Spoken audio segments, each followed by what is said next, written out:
अस्सलाम वालेकुम साथियों। आज हम बात करेंगे थायराइड बीमारी पर, क्योंकि आज देखा जाए तो तमाम औरतों के अंदर थायराइड बीमारी तेज़ी से बढ़ रही है और औरतों के अंदर काफ़ी डर का माहौल है। क्योंकि हम जब हकीमी करते हैं तो ज़्यादातर औरतें हमारे पास इसी बीमारी की शिकायत लेकर आ रहे हैं। तब हमें लगा कि आज हम इसी माध्यम पर या इसी मौजू पर लोगों को जानकारी दें और ये जो डर का और भय का माहौल है इसे ख़त्म करें।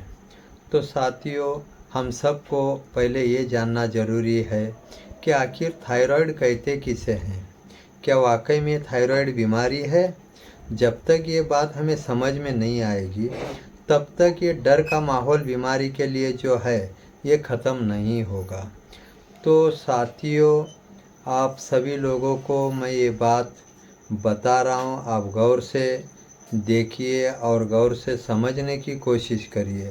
जब आप समझ जाएंगे तो तमाम आपके दिमाग में या आपके दिल में जितने भी सवाल हैं, जो भी इसके ऊपर जानकारी है, वो तमाम जानकारी के ऊपर भी आप सोच विचार करके आपके जो दिमाग में जितने भी सवाल हैं उन सवालों के जवाब पाकर आप एकदम बिल्कुल खुश होंगे और इस बीमारी से डरने के बजाय उसका इलाज भी आप जान जाएंगे।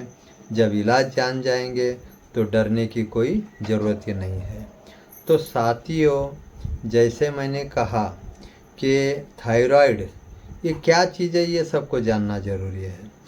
तो साथियों, थायराइड कोई बीमारी नहीं है, जबकि ये थायराइड जो है ये एक ग्रंथि है जिसे हम पेशी भी कहते हैं, या फिर जो सेल होते हैं उन सेल के मजमूए का एक हिस्सा होता है जिसे थायराइड ग्रंथि कहते हैं। तो साथियों, ये जो थायराइड ग्रंथि है ये हमारे गले में एक तितली के आकार की होती है, जिसमें बहुत सारे जो है सेल होते हैं जिसे हम कोशिकाएं भी कहते हैं। तो इन कोशिकाओं का जो समूह जिस थायराइड में होता है, हर शरीर में थायराइड होता है, तो उस थायराइड झिल्ली के अंदर या थायराइड ग्रंथि के अंदर जो कोशिकाओं का एक ऐसा समूह जो शरीर के विकास के लिए आवश्यक हार्मोन्स और प्रोटीन का स्राव तैयार करती है, ताकि अगर हमारे शरीर में हार्मोन्स नहीं बनेंगे या प्रोटीन्स नहीं बनेंगे तो हमारा जीना दुश्वार हो जाता है। तो जब ये कोशिकाएं थायराइड ग्रंथि के अंदर ये हार्मोन्स और प्रोटीन बनाने का काम करते हैं तो हमारी ज़िंदगी बिल्कुल आसान तरीके से गुजरते रहती है। जब थायराइड में किसी कारण कोई रुकावट आ जाती है और जिसके वजह से थायराइड हार्मोन्स और प्रोटीन बनाना कम करता है या फिर बंद करता है, तो हमारे गले में सूजन आ जाती है और मोटा दिखने लगता है गला। तब हम सोचते हैं कि ये गला अचानक मोटा क्यों दिख रहा है, सूज क्यों आई है। और हम जब जांच करने जाते हैं तो हमें पता चलता है डॉक्टर से कि हमें थायराइड की बीमारी हो गई है। तो ये कोई खतरनाक या बाहर से आई हुई बीमारी तो बिल्कुल नहीं है, इससे घबराने की ज़रूरत नहीं है। तो ये जो थायराइड में जो हार्मोन्स और प्रोटीन बनने का जो काम हो रहा था, उस काम में जब रुकावट आती है, यानी कि जो सेल होते हैं, जो कोशिकाएं होती है थायराइड में, वो जब काम करना कम करती है या बंद करती है, तभी मान लो कि थायराइड बीमार हो जाता है।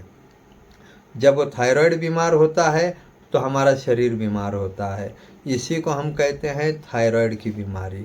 तो आपको समझ आ गया होगा कि थायराइड कोई बाहर से आने वाली बीमारी है नहीं। जब थायराइड ग्रंथि के अंदर जो कोशिकाएं होते हैं, जो कोशिकाएं हमारे शरीर के अंदर हार्मोन्स और प्रोटीन बनाने का काम करते हैं, तो उनका काम करने में जब रुकावट आती है तो हमारी थायराइड ग्रंथि में सूजन आती है और उसी को हम थायराइड का मरीज़ कहते हैं या फिर थायराइड बीमारी कहते हैं। तो अब इसके लक्षण भी आपको पता चल गया होगा कि गले में सूज आना और शरीर में सूजन आना या शरीर में वेट बढ़ने लगना और एकदम बदन के अंदर सुस्ती महसूस होना, चक्कर आना, ऐसे बहुत सारे सिम्टम्स धीरे धीरे धीरे बढ़ने लगते हैं। तो देखिए, हमारे शरीर के अंदर 80% आयोडीन जो होता है वो थायराइड में पाया जाता है। जब आयोडीन शरीर में बढ़ता है या आयोडीन की मात्रा बिल्कुल कम होती है तो ही थायराइड का मरीज कहलाता है। तो इसके लिए हमें डरने की ज़रूरत बिल्कुल नहीं है। मैं इसके लिए बिल्कुल आसान और सरल ऐसे इलाज बताऊंगा जो इलाज करके आप घर के घर में अपने हज़ारों का खर्चा भी बचा सकते हैं और इसका कोई साइड इफ़ेक्ट भी नहीं है और इससे डरने की भी ज़रूरत नहीं है। तो आपको जानकारी तो मिल गई है कि थायराइड किसे कहते हैं और थायराइड की बीमारी कब होती है, क्यों होती है, ये जानकारी तो आपको मिल गई है। अब जानते हैं कि इसका इलाज क्या है। बिल्कुल आसान इलाज मैं आज आपको बता रहा हूँ। तो साथियों, हर घर में सभी लोगों को गुड़ पता है। वो गुड़ को थोड़ा सा गुड़, मीठा गुड़ जो है वो लेना है और सुबह खाली पेट थोड़ा गुड़ खा के 1 गिलास गर्म पानी जो है सिप सिप के, यानी थोड़ा थोड़ा सा घुट घुट करके पीना है। उसके बाद आधा घंटा तक आपको कुछ भी नहीं खाना है। आधे घंटे के बाद आप अगर फ्रूट खाते हैं, कोई भी 2-3 तरह के अगर फल, आप ताज़े फल खाते हैं तो बहुत अच्छा है। नहीं मिलता है तो कोई भी आप घर में नाश्ता करते हैं तो नाश्ता आप कर सकते हैं।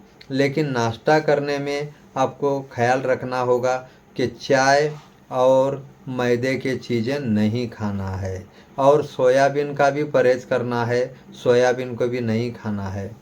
तो आपके खान पान में परहेज़ भी बहुत ज़रूरी है। अगर आप घर में जो नमक इस्तेमाल करते हैं वो समंदर का नमक होता है, चाहे वो बारीक नमक हो या मोटा नमक। जो भी घर में थायराइड का अगर कोई मरीज़ है तो उसको चाहिए कि नमक के बजाय सेंधा नमक का इस्तेमाल करें। सेंधा नमक तो सभी को पता होगा, अगर पता नहीं है तो किसी भी पंसारी के दुकान में मिल जाता है। तो नमक के जगह पर सेंधा नमक का इस्तेमाल करना है और सुबह खाली पेट गुड़ और गर्म पानी पीना है। वैसे ही रात में जो है 2 लहसुन की कली और थोड़ा सा गुड़ दोनों मिल के एक साथ चबा चबा के खाना है और आधे घंटे तक पानी नहीं पीना है। ये रात का अमल खाना खाने के आधा घंटे के बाद और सोने से पहले करना है। और खान पान के अंदर जो है दूधी या फिर दुधिया जो कहते हैं, जिसे कद्दू भी कहते हैं या फिर लौकी भी कहते हैं, लौकी और हरी सब्जियों का इस्तेमाल खाने में ज़्यादा करना चाहिए। तो इतना अगर आप करते हैं तो भी आपको कोई डरने की ज़रूरत नहीं है, कोई अलग से दवा लेने की ज़रूरत नहीं है और थायराइड के लिए घबराने की ज़रूरत नहीं है। इतना अमल करिए, बेफिक्र हो जाइए, थायराइड से आपको मुक्ति मिल जाएगी और बिल्कुल आपको कोई खर्चा करने की या साइड इफ़ेक्ट की कोई चिंता करने की ज़रूरत नहीं है। ये मेरा वीडियो कैसा लगा, जानकारी आपको कैसी लगी, कमेंट्स के ज़रिए से ज़रूर बताइए और अपने साथियों में और अपने रिश्तेदारों में हमारे इस वीडियो को ज़्यादा से ज़्यादा शेयर करिए ताकि ये जानकारी सभी लोगों तक पहुँचे और सबको इसका आसान इलाज पता हो और सब तंदुरुस्त हो। शब्बा खैर, शुक्रिया।